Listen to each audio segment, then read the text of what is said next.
Good morning once again. I've been asked a few questions by some of our members and also some of my colleagues about the processes carried out on the West Links this week. So over the course of the next few clips, I hope to clear up and answer some of the basic inquiries that we got.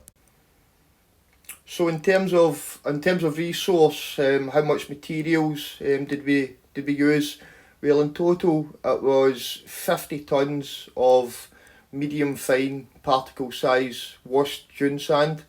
I think I've said before in previous videos that it's extremely important that we do match the existing particle size in the links root zone with a similar particle size, and that is purely so we don't impede any drainage qualities. So as I said, close to 50 tonnes of washed dune sand and also 450 kilograms of fescue seed.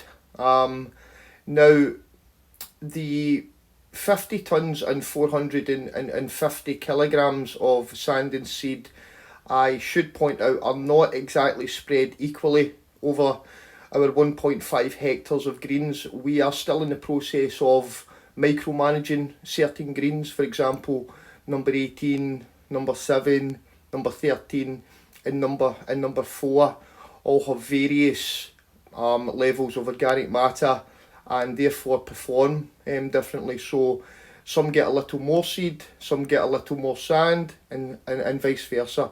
So the idea being behind this is that over the course of time we achieve consistency in all 18 greens, and obviously the putting greens in the kids course as well. So that's the process in terms of materials, and we hope to see a little difference. I think we're already seeing differences on the West Links, so long may this continue.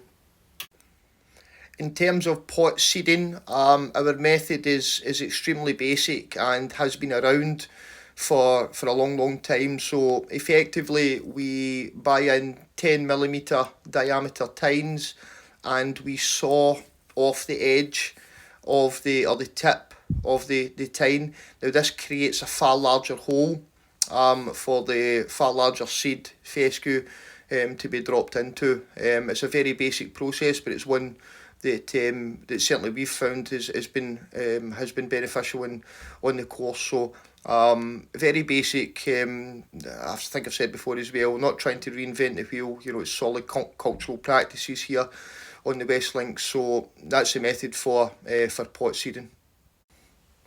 In terms of the sand injection, I think I said previously that we are looking to target specific areas of the root zone, and this is based on our laboratory testing at the ETL. So what this is showing is we have various issues from the top 20mm all the way down to the bottom 80mm. So it's important that we targeted the depth of the sand injection all the way down to the 80mm range.